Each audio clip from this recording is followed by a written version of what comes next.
সময় উপযোগী কারিকুলামের অভাবে শিক্ষিত বেকার বাড়ছে বললেন প্রধানমন্ত্রী। রাজনৈতিক বিবেচনায় নয়, মেধাভিত্তিক শিক্ষক নিয়োগের উপর গুরুত্ব আরোপ।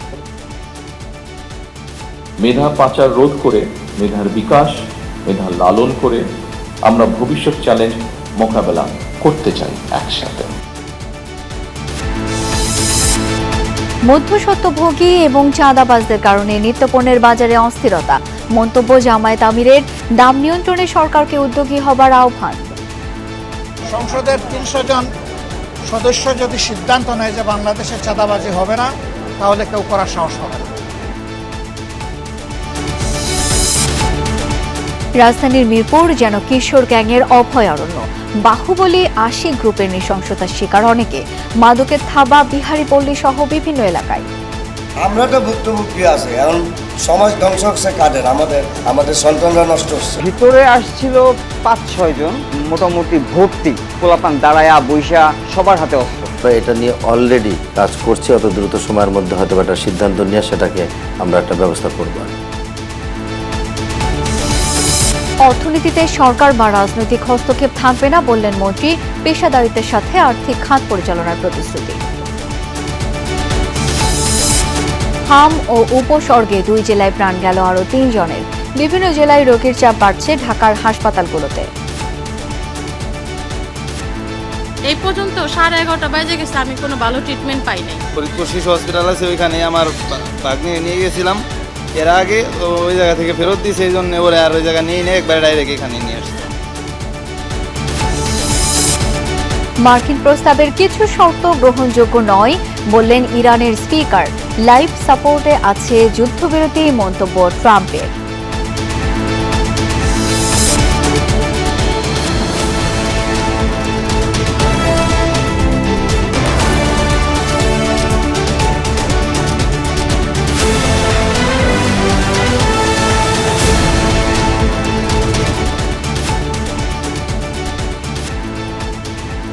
দেখছিলেন শিরোনামগুলো। এছাড়াও দেশ বিদেশের আরও খবর নিয়ে দুপুরের বাংলাদেশে আপনাদের সাথে আছি আমি শাওন দত্ত। বিশ্ববিদ্যালয়ে রাজনৈতিক ও পক্ষপাতিত্ব বিবেচনায় নয়, মেধার ভিত্তিতে শিক্ষক নিয়োগের উপর গুরুত্ব দিয়েছেন প্রধানমন্ত্রী তারেক রহমান। বলেন, এতদিন রাজনৈতিক আর পক্ষপাতিত্বে শিক্ষক নিয়োগ হতো বিশ্ববিদ্যালয়গুলোতে। ঢাকা বিশ্ববিদ্যালয়ে শিক্ষার্থীদের সাথে মতবিনিময়ে একথা বলেন তিনি। আরেক কর্মশালায় তিনি বলেন, একাডেমিক শিক্ষার পাশাপাশি কারিকুলামে মনোযোগ দেয়া হয় না বলে বিশ্ববিদ্যালয়গুলো থেকে লাখ লাখ শিক্ষার্থী বের হয়েও বেশিরভাগই বেকার থাকে। তিনি জানান, মেধা পাচার রোধ ও মেধা লালন করে ভবিষ্যতে চ্যালেঞ্জ মোকাবেলা করতে চায় সরকার। উচ্চশিক্ষাকে সময় উপযোগী করতে ইন্টার্নশিপ চালু সহ সরকারের নানা উদ্যোগের কথা তুলে ধরেন প্রধানমন্ত্রী। ঢাকা বিশ্ববিদ্যালয়ে শিক্ষার্থীদের সাথে প্রধানমন্ত্রীর মতবিনিময়। সরাসরি সরকার প্রধানকে প্রশ্ন করেন শিক্ষার্থীরা। এ সময় প্রধানমন্ত্রী বিশ্ববিদ্যালয়ের শিক্ষক নিয়োগ প্রক্রিয়ার সমালোচনা করেন। বলেন, মেধার ভিত্তিতে নিয়োগে গুরুত্ব দিতে হবে। এর আগে ঢাকা বিশ্ববিদ্যালয়ে transforming higher education in Bangladesh roadmap to sustainable excellence শীর্ষক কর্মশালায় অংশ নেন সরকার প্রধান। আনফরচুনেটলি হলেও ব্যাপারটা আনফরচুনেট, বাট ঢাকা ইউনিভার্সিটির বলতে আমরা যা বুঝি, স্বাভাবিকভাবে ইউনিভার্সিটির আনফরচুনেটলি ইন্টারন্যাশনালি র্যাঙ্কিং এর মধ্যে পড়ছে না। র্যাঙ্কিং এর মধ্যে না পড়ার বোধহয় অন্য একটা মূল কারণ হচ্ছে যে আমরা এখানে যেভাবে আসলে টিচার নিয়োগ হওয়া উচিত ছিল, খুব সম্ভবত অতীতে সেভাবে হয়নি টিচার নিয়োগ। দূর থেকে আমি যেটা শুনেছি বা যতটুকু দেখছি, পত্রপত্রিকা পড়েছি, এখানে পলিটিক্যাল বায়াসনেসটাকে বোধহয় বেশি প্রায়োরিটি দেওয়া হয়েছে। মেধা পাচার রোধ, মেধা লালন, কারিকুলাম ও ভবিষ্যৎ চ্যালেঞ্জ মোকাবেলায় সরকারের নানা পরিকল্পনা তুলে ধরেন প্রধানমন্ত্রী। পুঁথিগত বিদ্যার পাশাপাশি উদ্ভাবনী বিষয়ে মনোযোগ দেওয়ার উপর জোর দেন তিনি। তারেক রহমান বলেন, দেশে শিক্ষিত বেকারের সংখ্যা বেশি। সময়োপযোগী কারিকুলাম ছাড়া বৈশ্বিক চ্যালেঞ্জ মোকাবেলা কঠিন বলে মনে করেন প্রধানমন্ত্রী। এজন্য ইন্টার্নশিপ সহ সরকারের নানান উদ্যোগের কথা তুলে ধরেন তিনি। মেধা পাচার রোধ করে মেধার বিকাশ, মেধা লালন করে আমরা ভবিষ্যৎ চ্যালেঞ্জ মোকাবেলা করতে চাই একসাথে। জনগণের কাছে দায়বদ্ধ এই সরকার বর্তমান এবং ভবিষ্যৎ প্রজন্মের জন্য একটি নিরাপদ বাংলাদেশ বিনির্মাণের কাজ শুরু করতে চায়। বর্তমান গণতান্ত্রিক সরকার একটি জ্ঞান ও মেধাভিত্তিক রাষ্ট্র এবং সমাজ গড়ার কাজও শুরু করতে চায়। জ্ঞান ও মেধাভিত্তিক সমাজ গঠনের মূল ভিত্তি হলো এমন একটি পরিবেশ তৈরি করা যেখানে শিক্ষা, গবেষণা, মেধা, যোগ্যতা এবং সৃজনশীলতায় গুরুত্ব পাবে সর্বোচ্চ। এ সময় শিক্ষার্থীদের উদ্যোক্তা হওয়ার পরামর্শ দেন প্রধানমন্ত্রী। বলেন, জনগণের কাছে দায়বদ্ধ সরকার নিরাপদ বাংলাদেশ বিনির্মাণে কাজ করতে চায়। লামিয়া তিথি, যমুনা নিউজ, ঢাকা। বাংলাদেশের প্রথম 5D AI ইনভার্টার যুক্ত সর্বোচ্চ বিদ্যুৎ সাশ্রয়ী যমুনা এয়ার কন্ডিশনার। মধ্যস্বত্বভোগী এবং চাঁদাবাজদের কারণে দেশের বাজারগুলো অস্থির রয়েছে বলে মন্তব্য করেছেন বিরোধী দলীয় নেতা ও জামায়াত আমির ডাক্তার শফিকুর রহমান। সকালে মিরপুর শাহ আলী পাইকারি বাজার পরিদর্শন শেষে কথা বলেন ডাক্তার শফিকুর রহমান। জানান, সিন্ডিকেটের কারণে কৃত্রিমভাবে দ্রব্যমূল্যের ঊর্ধ্বগতি তৈরি হয়েছে। এ সময় বাজার নিয়ন্ত্রণে সরকারকে উদ্যোগী হবার আহ্বান জানান তিনি। জনগণের জন্য বাজার পরিস্থিতি সহনীয় করতে সংসদে এবং সংসদের বাইরে বিরোধী দল সোচ্চার থাকবে বলেও মন্তব্য জামায়াত আমিরের। আগের থেকেই বাজার অস্থির, ইদানিং মনে হচ্ছে আরো একটু বেশি অস্থির। কেন অস্থির? মাঝখানে জ্বালানি সমস্যা ছিল, তার সাথে চাঁদার যন্ত্রণা ছিল, এই দুইটা মিলেই বাজার অস্থির হয়। সংসদের 300 জন সদস্য যদি সিদ্ধান্ত নেয় যে বাংলাদেশে চাঁদাবাজি হবে না, তাহলে কেউ করার সাহস পাবে না। কিন্তু এরাই যদি আশ্রয় প্রশ্রয় দেয়, তাহলে চাঁদাবাজি বন্ধ করা অসম্ভব। আমরা চাই চাঁদাবাজিটা বন্ধ হোক। শীর্ষ সন্ত্রাসী টিটন হত্যাকারীরা ডিবি পুলিশের ছকের মধ্যে রয়েছে, যে কোনো সময় গ্রেপ্তার করা হবে বলে জানিয়েছেন ডিএমপির অতিরিক্ত পুলিশ কমিশনার মোহাম্মদ শফিকুল ইসলাম।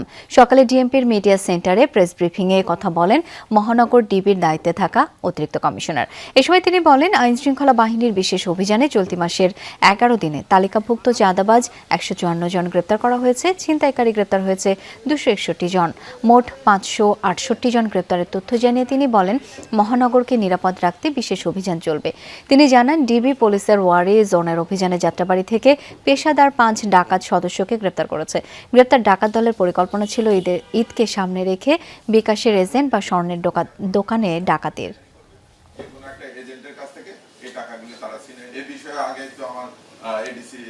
খুনিদেরকে আমরা মোটামুটি একটা ছকের ভিতর নিয়ে আসছি।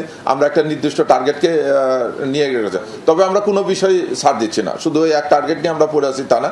আপনারা এখানে জানেন যে মিডিয়াতে প্রচুর এটা নিয়ে আসছে, বিভিন্ন কথা আসছে। তা আমরা সবগুলো সাদরে গ্রহণ করেছি, কারণ আমাদেরকে সবগুলো দেখতে হবে। এটা তো মানে একবারে রহস্য উদ্ঘাটন না করার জন্য, না করা পর্যন্ত আমরা সবগুলো তথ্য মাথায় রেখে আমরা এগোচ্ছি।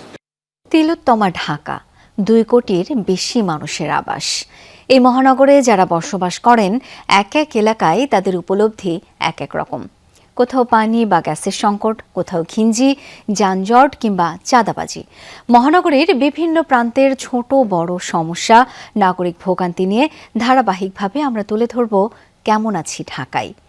প্রথম দিনে থাকছে মিরপুরের কিশোর গ্যাং আর মাদকের বিষাক্ত থাবার কথা।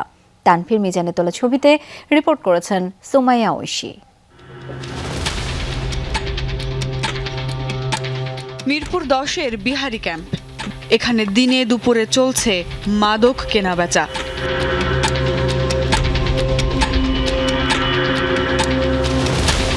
এই মাদক ব্যবসা আর চাঁদাবাজি ঘিরেই মিরপুরে গড়ে উঠেছে একাধিক কিশোর গ্যাং। প্রতিনিয়তই তাদের অত্যাচারে আতঙ্কে থাকেন স্থানীয়রা। গত 11 এপ্রিল এমনই এক কিশোর গ্যাংয়ের হামলায় গুরুতর অবস্থায় চলে যান রিকশা চালক শামীম। তার পরিবার জানায়, বাহুবলী গ্যাংয়ের দৌরাত্মে প্রতিনিয়ত প্রাণনাশের ঝুঁকি নিয়ে চলতে হচ্ছে তাদের। 2000 টাকা উনি চাইছিল, টাকা দেওয়া হয়নি, তার জন্য বাহুবলী মাছ খাদ্যটা নিতে লাগছে আর কি নিতে লাগে গেছে। নাশ ফুরফুসি নাশ আছে, ওইটা কেটে গেছে পুরো। শামীমকে নিয়ে এই সাক্ষাৎকার ধারণের 2 দিন পর হাসপাতালে মারা যান তিনি। 3 ভাইয়ের ভিতরে আমরা 3 ভাই কেউ না, আমার বাপ শুধু শামীম নন, বাহুবলীর আতঙ্কে তটস্থ থাকেন এলাকার প্রায় সব মানুষ। এই বাহুবলী এখন জেলে, তবে থেমে নেই তার গ্যাংদের সন্ত্রাসী কর্মকাণ্ড। এখানে ছুরি ঢুকাই দিয়েছে, আবার দ্বিতীয়বার এই ছেলে 3 বার আঘাত করলো। আর 3 দিন আগে বড় রান্দাও নিয়ে 6টার দিকে নিয়ে আইছিল। নিয়ে যাইতেছে, মামলাও দিতেছে না, কিছু না, 2 মাসের মামলা দিতেছে, আবার আয়া পড়তেছে, আবার এরকম বাজে। আমরা তো ভুক্তভোগী আছে, এখন সমাজ ধ্বংস হচ্ছে কাদের? আমাদের সন্তানরা নষ্ট হচ্ছে। মিরপুর প্যারিস রোড সংলগ্ন উত্তর সিটি কর্পোরেশনের পরিত্যক্ত এই মার্কেট ভবনটি হয়ে উঠেছে কিশোর গ্যাং সদস্যদের আস্তানা। দিনের আলোতেও দেখা যায় নেশার আখড়া। চলতি বছরের জানুয়ারিতে একজন মোবাইল ব্যবসায়ীকে হত্যা করা হয় এই ভবনে এবং তারপর তার মরদেহ ফেলে দেওয়া হয় এই ভাঙা অংশ দিয়ে। এরকম আরও অসংখ্য হত্যা, মাদক এবং ছিনতাইয়ের ঘটনার এক অভয়ারণ্য হয়ে উঠেছে সিটি কর্পোরেশনের এই পরিত্যক্ত ভবনটিতে, যেখানে স্থানীয়রাও দিনে দুপুরে আসতে রীতিমতো শঙ্কিত হন। থানাতে যখন আমরা ডিএমপি কমিশনারে অভিযোগ দিয়েছি গত বছর বা তার আগে, জুলাইয়ের আগে যখন জমা দিয়েছি, সেই অভিযোগের কপি মাদক ব্যবসায়ীদের যারা শেল্টার দাতা তাদের হাতে চলে আসে। তারা আমাদের ফোন দিয়ে হুমকি প্রদান করে। কোনো একটা ক্রাইম করলো, এখানে কোনো একটা জায়গায় লুকিয়ে গেল, প্রশাসন আসলেও যেমন তাকে খুঁজে পায়নি। এখানে বিশাল অনেকগুলো রুম আছে। যখন এটা আপনার অ্যাকচুয়ালি পরিত্যক্ত হয়, তখন থেকে পর্যন্ত প্রায় 12টা মার্ডার হয়েছে, যেটা আইনের কাছে আমাদের লিখিত আছে। ভবনটির বিষয়ে ব্যবস্থা নিতে এরই মধ্যে প্রশাসক বরাবর স্মারকলিপি দিয়েছেন স্থানীয়রা। দ্রুতই সেটি ভেঙে নতুন করে পরিকল্পনা করার কথা জানিয়েছেন প্রশাসক। যেহেতু পরিত্যক্ত ভবন, সেখানে তো আমি এখানে নতুন করে আর কোনো কিছু করতে পারবো না। সেটাকে হয়তো বা ক্রাশ করে নতুন উদ্যোগে সেটাকে একটা মার্কেট নির্মাণ করতে হবে এলাকাবাসীর সুবিধার জন্য। তো আমরা এটা নিয়ে অলরেডি শাহালি মার্কেট এবং প্যারিস যে মার্কেটটা আছে এটা নিয়ে কাজ করছি। অত দ্রুত সময়ের মধ্যে হয়তো একটা সিদ্ধান্ত নিয়ে সেটাকে আমরা একটা ব্যবস্থা করবো আর কি। এদিকে পল্লবী কালশী এলাকায় সক্রিয় আশিক গ্যাং। যুবলীগের সাবেক নেতা খালেকুজ্জামান জীবনের ছেলে এই আশিক। তার অনুসারীরা গেল 26 এপ্রিল কুপিয়ে জখম করে ইউসুফ নামের এই ব্যক্তিকে। সিসি ক্যামেরায় স্পষ্ট বিভৎস সেই হামলা। ভয়ানক সেই হামলার বর্ণনা দিচ্ছিলেন ভুক্তভোগী নিজেই। যখন আমি গেটটা খুলছি তখনকার মানে কোনো কি বলবো, কোনো আমি যে আগে থেকে জানবো কোনোভাবেই পসিবল না এটা। অভিযোগ, চাঁদা না দেয়ায় হামলা করে আশিকের অনুসারীরা। এ ঘটনায় 27 এপ্রিল মামলা করা হলেও ধরাছোঁয়ার বাইরে আশিক ও হামলাকারীরা। ভিতরে আসছিল 5-6 জন, আর বাহিরে আমি পরবর্তীতে মানে তখনও আমি দেখিনি বাহিরে, পরবর্তীতে ভিডিওতে দেখছি যে 3টা অটো মোটামুটি ভর্তি পোলাপান দাঁড়ায়া বৈশা, সবার হাতে অস্ত্র। কালশী রোডের এই স্টিলের ব্রিজ এলাকা এখন এক আতঙ্কের নাম। সন্ধ্যার পর থেকেই এখানে নির্ভয়ে চলাচল করা অসম্ভব। যে কোনো সময় কিশোর গ্যাংয়ের ছিনতাই এবং তাদের ধারালো অস্ত্রের আঘাতে আহত হতে পারেন যে কেউ। ডিএমপির তথ্য অনুযায়ী মিরপুরে এমন ছোট বড় কিশোর গ্যাংয়ের অস্তিত্ব আছে 32টি। কোনো এক অদৃশ্য কারণে তারা চিহ্নিত হলেও গ্রেফতার করা হয় না, কিংবা গ্রেফতার করলেও কয়েকদিন পরই ছাড়া পেয়ে আবারও ত্রাসের রাজত্ব কায়েম করে মিরপুর জুড়ে। কিশোর গ্যাং আর মাদকের বাড়বাড়ন্তে প্রতিনিয়তই আতঙ্কে থাকেন মিরপুরবাসী। চিহ্নিত এসব অপরাধীকে আইনের আওতায় আনার দাবি তাদের।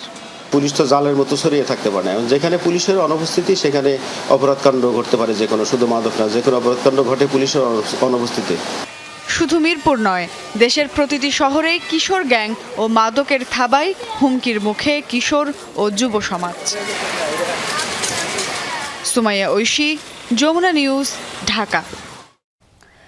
যমুনা টেলিভিশনে এই সংবাদ প্রচারের পর বাহুবলী গ্যাংয়ের হাতে নিহত রিকশা চালক শামীমের মামলাটি হত্যা মামলায় রূপান্তর করা হয়েছে বলে জানিয়েছে পুলিশ। হাম উপসর্গে 24 ঘন্টায় সিলেট ও ময়মনসিংহে আরও 3 শিশুর মৃত্যু হয়েছে। এর মধ্যে সিলেটেই প্রাণ গেছে 2 জনের। প্রাদুর্ভাব শুরুর পরে এই নিয়ে সিলেটে মৃত্যু হলো 28 জনের। 24 ঘন্টায় জেলার বিভিন্ন হাসপাতালে হামের উপসর্গ নিয়ে ভর্তি হয়েছেন 54 জন, মোট চিকিৎসাধীন 289 জন। ময়মনসিংহ মেডিকেলে নতুন করে রোগী ভর্তি হয়েছেন 26 জন। হাসপাতালটিতে চিকিৎসাধীন রয়েছেন 96 জন রোগী। এছাড়া রাজশাহী, বরিশাল, খুলনা ও চট্টগ্রাম বিভাগের বিভিন্ন হাসপাতালে রোগীর ভিড় রয়েছে। কোথাও কোথাও আইসোলেশন ওয়ার্ডে শয্যা সংকটে মেঝে কিংবা বারান্দায় রেখেও রোগীদের চিকিৎসা দেওয়া হচ্ছে। এতে বাড়ছে সংক্রমণ ঝুঁকি।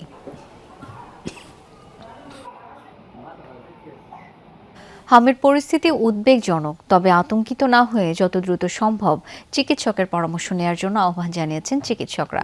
রাজধানীর ডিএনসিসি কোভিড ডেডিকেটেড হাসপাতালে দেখা যায় সকাল থেকেই রোগী ভর্তি চলছে। দেশের বিভিন্ন প্রান্ত থেকে রোগীরা আসছে, বিশেষ করে শিশুদের সংখ্যা বেশি, তবে প্রাপ্তবয়স্করাও আছেন বলে জানিয়েছেন চিকিৎসকরা। প্রায় 450 রোগী ভর্তি আছে এই হাসপাতালে, বেশিরভাগই ঢাকার বাইরের রোগী। চিকিৎসকরা জানিয়েছেন হামের এমন প্রাদুর্ভাব আগে দেখেননি তারা। স্বাভাবিকের চেয়ে অতিরিক্ত রোগী ভর্তি হচ্ছেন। ঘনবসতিপূর্ণ এলাকা থেকে রোগী আসছে। হামের সংক্রমণ হলে দ্রুত চিকিৎসকের পরামর্শ নেওয়ার কথা বলছেন চিকিৎসকরা। এবং আরেকটি বিষয় কিন্তু গতকালকেও আমরা জানাচ্ছিলাম, মূলত এই পর্যন্ত 11:30 বাজে গেছে, আমি কোনো ভালো ট্রিটমেন্ট পাই নাই, কোনো বড় ডাক্তারও দেখে নাই আইসা এখনো।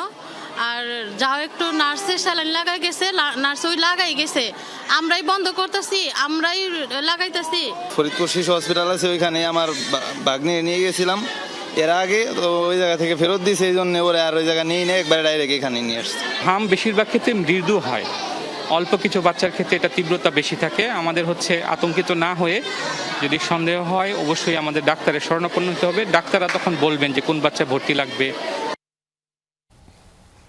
দর্শক, রাজধানীর হাম পরিস্থিতি সম্পর্কে জানবো। মহাখালীর ডিএনসিসি হাসপাতালে রয়েছেন সহকর্মী আহমেদ রেজা, যাচ্ছে তার কাছে। রেজা, এই হাসপাতালের ধারণ ক্ষমতা কত? শিশুদের চিকিৎসা নিয়ে অভিভাবকরা কি বলছেন? শাওন, এই হাসপাতালে আসলে তুলনামূলকভাবে ধারণ ক্ষমতা যথেষ্ট রয়েছে, তবে সেটি নিয়েও কিন্তু আসলে খুব হিমশিম খেতে হচ্ছে।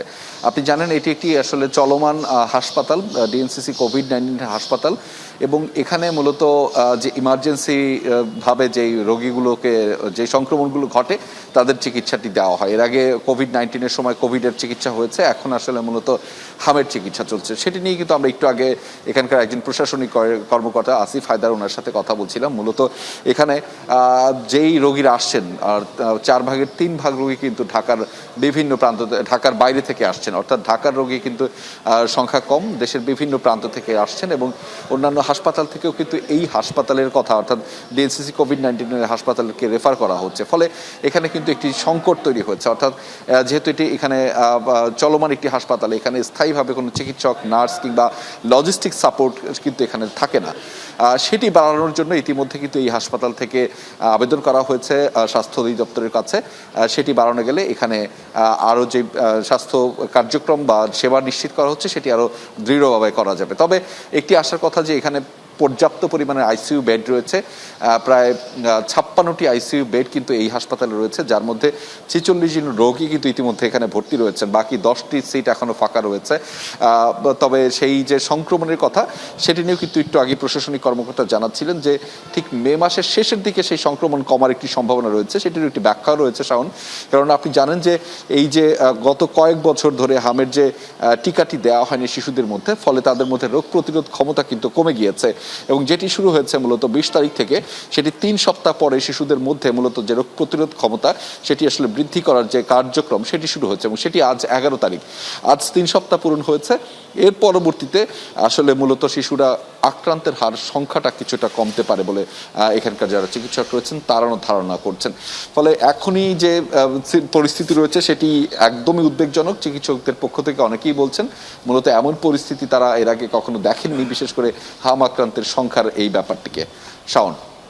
রেজা, ধন্যবাদ আপনাকে। নারায়ণগঞ্জের সিদ্ধিরগঞ্জে ডিএনডি ক্যানেলে গোসলে নেমে নিখোঁজ 2 কিশোরের মরদেহ উদ্ধার করা হয়েছে। ভোরে মরদেহ পানিতে ভাসতে দেখে পুলিশে খবর দেয় স্থানীয়রা। নিহত মনিরুল ও শুভ গোদনাইল বাগপাড়া আলিম মাদ্রাসার 7ম শ্রেণীর ছাত্র ছিল। পুলিশ ও স্থানীয়রা জানায় সোমবার দুপুরে সিদ্ধিরগঞ্জের বার্মা স্ট্যান্ড এলাকায় ডিএনডি ক্যানেলে গোসল করতে নামে 2 কিশোর।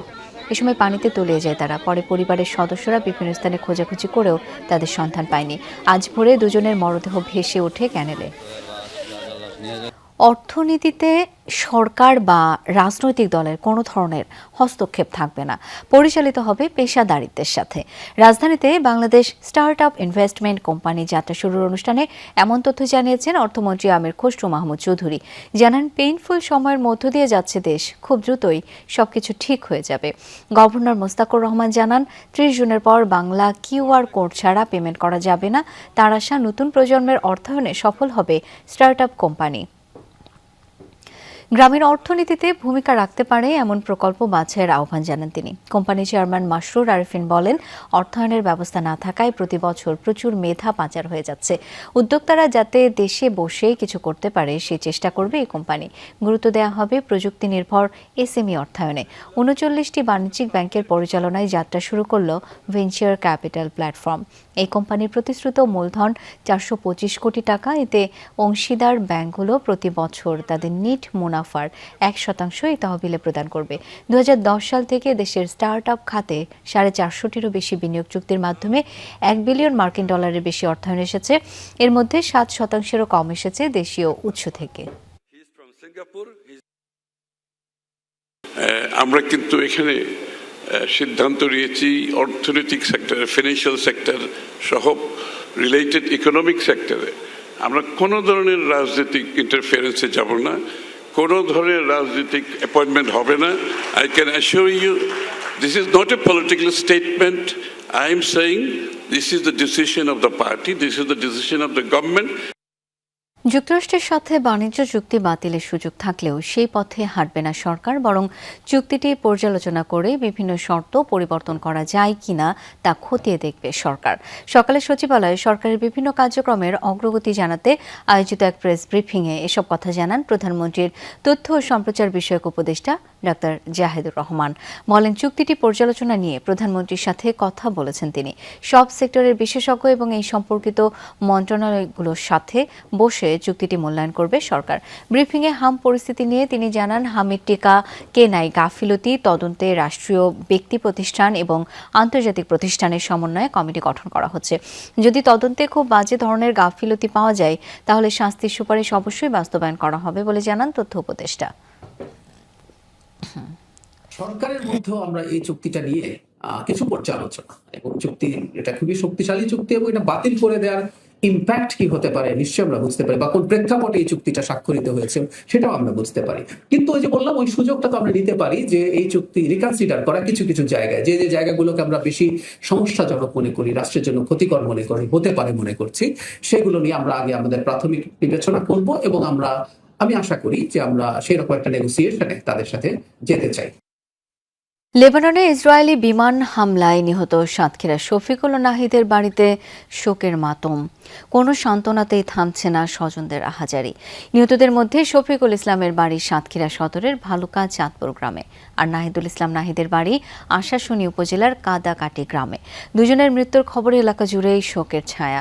এর আগে সোমবার লেবাননের নাবাতি এলাকায় স্থানীয় সময় দুপুর 12টা নাগাদ বিমান হামলা চালায় ইসরায়েল। নিহত হন দুই বাংলাদেশি প্রবাসী নাহিদ ও শফিকুল। বর্তমানে নাবাতিয়ার নাভি বেররি হাসপাতালে রাখা আছে তাদের মরদেহ। আনুষ্ঠানিক বিবৃতিতে নিহতদের পরিবারের প্রতি গভীর সমবেদনা জানিয়েছে বাংলাদেশের পররাষ্ট্র মন্ত্রণালয়।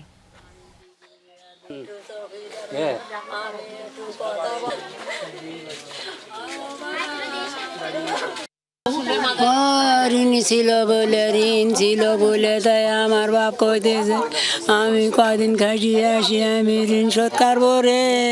আমি বাড়িকে ফোন দোবানে কাজে ঢুকি, আমি ফোন দোবানে দিলি তোমরা কথাবার্তা বলি আনে বলি, সে ফোন আর দিল মাত্র কদিন দিল, সে আমার মা জানে, আমার কাছে দিইনি, মার কাছে দিল। দিনাজপুরে সম্পত্তির জেরে বাবা ও সৎ ভাইকে খুন করার অভিযোগ উঠেছে দ্বিতীয় পক্ষের দুই সন্তানের বিরুদ্ধে।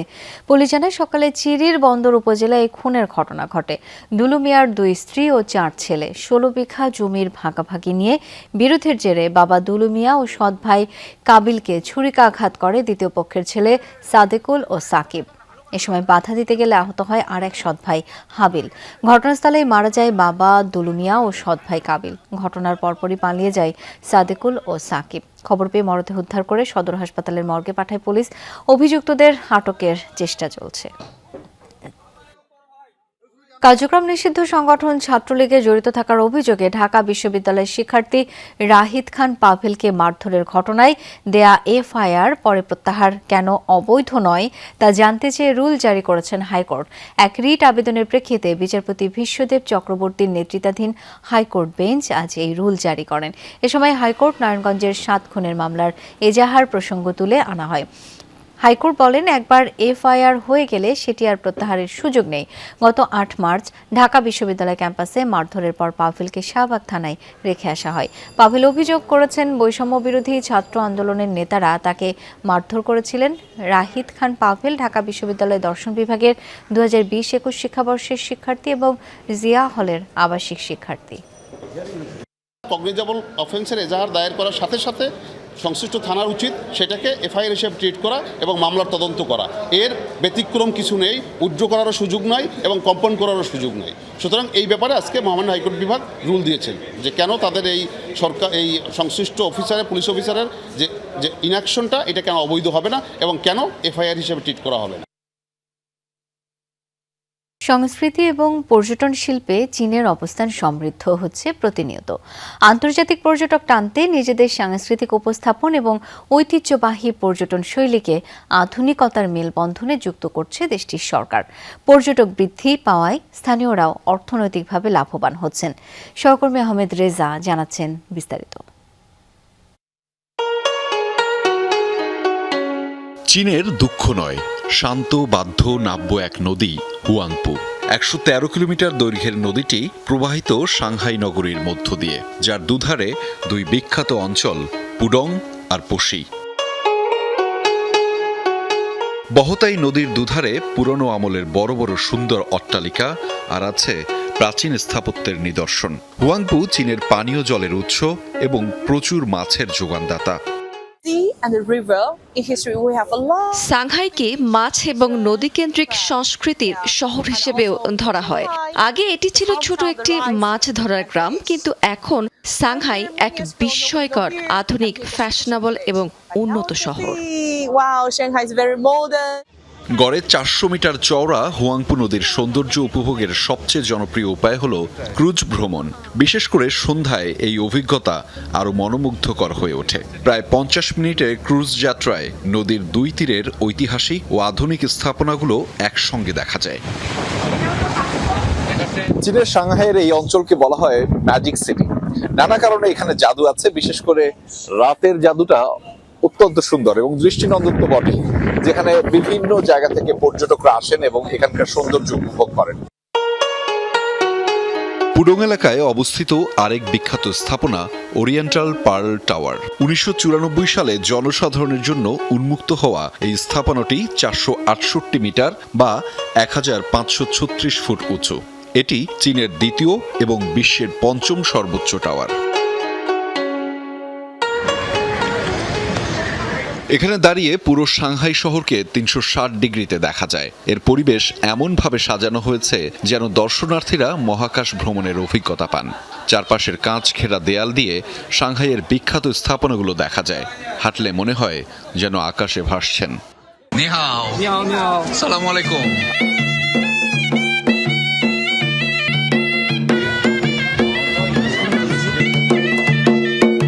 চীনের শিনজিয়াং ইন্টারন্যাশনাল গ্রান্ড বাজার উরুমচি শহরে অবস্থিত একটি ইসলামিক বাজার। আয়তন ও পরিসরের দিক থেকে এটি বিশ্বের সবচেয়ে বড় বাজারগুলোর একটি হিসেবে পরিচিত।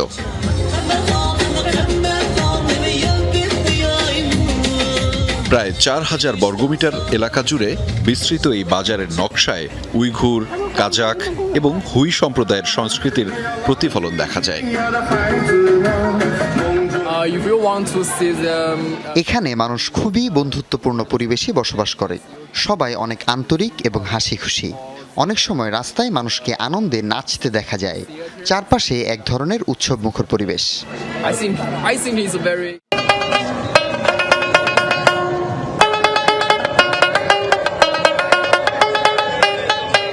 সংস্কৃতির উপস্থাপনেও চীনের আছে বৈচিত্র্য। স্থানীয়রা তাদের ঐতিহ্যবাহী গানের সাথে নিজেদের তুলে ধরেন ছন্দে বর্ণে। নৃত্যের নানা শিল্প উপস্থাপনই এখানকার সাংস্কৃতিক ঐতিহ্যকে সমাদৃত করেছে।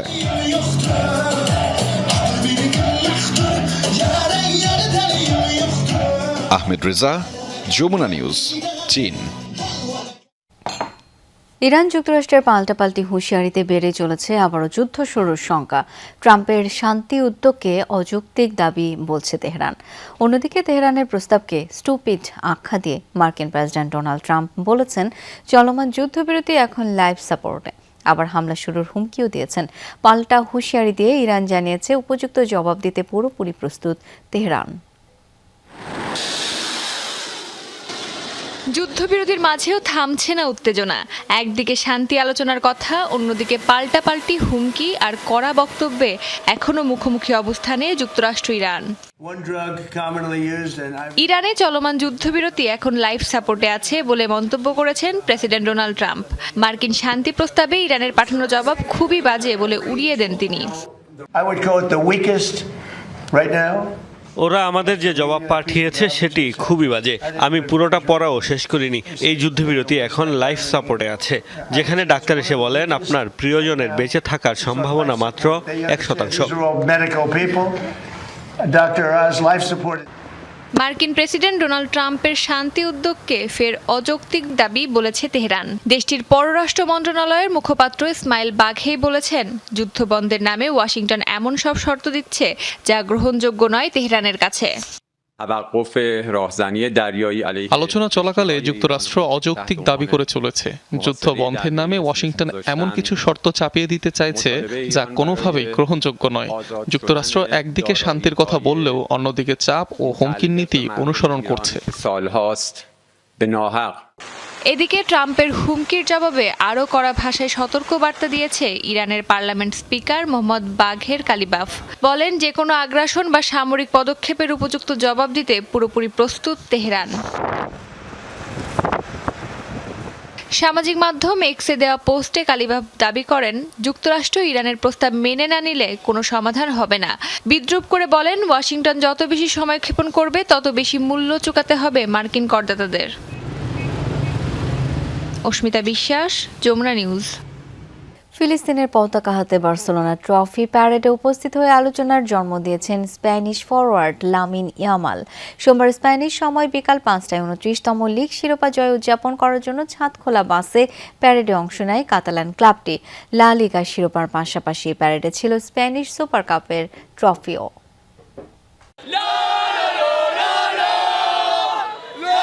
বার্সেলোনা ভক্তদের এই উচ্ছ্বাসের কারণটা সবার জানা। টানা দ্বিতীয় লিগ শিরোপা জয়ের উৎসবে মেতেছে পুরো কাতালোনিয়া আর সারা বিশ্বে থাকা বার্সেলোনার লাখো কোটি ভক্তরা। সেই আনন্দের মাত্রাটা আরও বাড়িয়ে দিয়েছে বার্সেলোনার ট্রফি প্যারেড। চিরপ্রতিদ্বন্দ্বী রিয়াল মাদ্রিদকে ঘরের মাঠে 2-0 গোলে হারিয়ে 29তম লিগ শিরোপাটা নিশ্চিত করার পর সরাসরি ক্যাম্প নুতে হাজির হয় বার্সেলোনার ফুটবলাররা। স্থানীয় সময় সোমবার বিকাল 5টায় ঘরের মাঠ থেকে শুরু হয় ছাদখোলা বাসে বার্সেলোনার প্যারেড যাত্রা। প্যারেডটি শহরের প্রধান সড়কগুলো প্রদক্ষিণ করে আবারও শেষ হয় সেই ক্যাম্প নুতেই। ছাদখোলা বাসে লা লিগার ট্রফির পাশাপাশি ছিল স্প্যানিশ সুপার কাপের শিরোপা। গত জানুয়ারিতে রিয়াল মাদ্রিদকে 3-2 গোলে হারিয়ে সেই ট্রফিটি জিতেছিল হ্যান্সি ফ্লিকের দল। তবে দিনের শেষে বার্সেলোনার ট্রফি সেলিব্রেশন ছাপিয়ে আলোচনায় লামিন ইয়ামাল। প্যারেডে ফিলিস্তিনের পতাকা নিয়ে হাজির হন এই তারকা। সামাজিক যোগাযোগ মাধ্যমে দ্রুতই ছড়িয়ে পড়ে ভিডিওটি। স্প্যানিশ এই তরুণের কর্মকাণ্ডে উপস্থিত দর্শকের একাংশের মাঝে ব্যাপক উচ্ছ্বাসের সৃষ্টি হয়। 2023 সাল থেকেই ফিলিস্তিনে ইসরায়েলি আগ্রাসনের বিক্ষোভের একটি প্রধান কেন্দ্রে পরিণত হয়েছে বার্সেলোনা শহরটি। হাসানুর রহমান, যমুনা স্পোর্টস। সোমবার রাতে শেষ হলো 2026 ফিফা বিশ্বকাপের প্রাথমিক স্কোয়াড ঘোষণার ডেডলাইন। আর্জেন্টিনার ঘোষিত 55 সদস্যের দলে জায়গা পাননি ফরওয়ার্ড পাওলো দিবালা। তবে সবাইকে চমকে দিয়ে প্রথম দল হিসেবে বিশ্বকাপের চূড়ান্ত স্কোয়াড ঘোষণা করেছে ইতালিকে হারিয়ে বিশ্বকাপে জায়গা পাওয়া বসনিয়া। বিশ্বকাপের দল ঘোষণার রোড ম্যাপ নিয়ে ডেস্ক রিপোর্ট। বাঁচতে শুরু করেছে ফিফা বিশ্বকাপের দামামা। 11 জুন শুরু হচ্ছে বিশ্বকাপ মহরণ, হাতে সময় 1 মাসেরও কম। উদ্বোধনী অনুষ্ঠানের প্রস্তুতি, টিকেটিং, দর্শকদের যাতায়াত এমন নানা বিষয় এখন আলোচনার কেন্দ্রে। তবে বিশ্বকাপের রোড ম্যাপে আর দর্শকদের আগ্রহের আরেকটি বড় উপলক্ষ দল ঘোষণা। ইতিমধ্যেই শুরু হয়েছে সেই কার্যক্রম। প্রথম দল হিসেবে 26 সদস্যের চূড়ান্ত স্কোয়াড ঘোষণা করেছে বসনিয়া। ইতিমধ্যেই 55 সদস্যের প্রাথমিক স্কোয়াড ঘোষণা করেছে চ্যাম্পিয়ন আর্জেন্টিনাও, যে স্কোয়াডে পাওলো দিবালা না থাকায় তৈরি হয়েছে আলোচনা। পাশাপাশি নেইমারকে রেখেই বিশ্বকাপের প্রাথমিক স্কোয়াড ঘোষণা করেছে ব্রাজিল। তবে কেবল ব্রাজিল আর্জেন্টিনা নয়, বিশ্বকাপের 48 দলই সোমবারের মধ্যেই চূড়ান্ত করেছে তাদের বিশ্বকাপের প্রাথমিক দল। হ্যাঁ, ঠিকই শুনেছেন, কারণ এটাই ফিফার ডেডলাইন। ফিফা আগে জানিয়েছিল 11 মের মধ্যে প্রাথমিক তালিকা জমা দিতে হবে প্রত্যেকটি দলকে। তবে যে দলে সর্বনিম্ন 35 জন থেকে শুরু করে সর্বোচ্চ 55 জন খেলোয়াড় রাখা যাবে। ফিফার নিয়ম অনুযায়ী টুর্নামেন্টের শুরুর আগে বা চলাকালীন চোটের কারণে কোনো খেলোয়াড় পরিবর্তন করতে হলে অবশ্যই এই তালিকা থেকেই তা করতে হবে। তবে প্রাথমিক স্কোয়াড প্রকাশ করার ক্ষেত্রে কোনো বাধ্যবাধকতা নেই, যে কোনো দেশ চাইলে এটি প্রকাশ করতে পারে, তবে ফিফা প্রাথমিক স্কোয়াড প্রকাশ করবে না। এবার আপনার মনে প্রশ্ন জাগতে পারে, চূড়ান্ত স্কোয়াড তাহলে ঘোষণা হবে কবে? ফিফার বেঁধে দেওয়া নিয়ম অনুযায়ী 25 থেকে 1 জুনের মধ্যে ফিফার কাছে বিশ্বকাপের চূড়ান্ত খেলোয়াড়ের তালিকা জমা দিতে হবে দলগুলোকে। যে স্কোয়াডে সর্বনিম্ন 23 জন থেকে সর্বোচ্চ 26 জন ফুটবলার রাখতে পারবে যে কোনো দেশ। তবে অংশগ্রহণকারী দেশগুলো চাইলে এর আগে যে কোনো সময় বিশ্বকাপের চূড়ান্ত স্কোয়াড ঘোষণা করতে পারে, এতে ফিফার কোনো বাধা নেই। গুঞ্জন আছে বিশ্বকাপের সবচেয়ে সফল দল ব্রাজিল চূড়ান্ত স্কোয়াড ঘোষণা করতে পারে 18 মে, 19 মে পর্তুগাল, 21 মে জার্মানি এবং 22 মে বিশ্বকাপের চূড়ান্ত দল জানিয়ে দিতে পারে ইংল্যান্ড। তবে একসাথে বিশ্বকাপের 48 দলের চূড়ান্ত স্কোয়াডের তালিকা 2 জুন প্রকাশ করবে ফিফা। হাসিনুর রহমান, যমুনা স্পোর্টস। দুপুরের বাংলাদেশের প্রথম ঘন্টা থেকে আমি শাওন দত্ত বিদায় নিচ্ছি। পরের ঘন্টার খবর নিয়ে ফিরবেন সহকর্মী মারফি রহমান। সাথে থাকুন।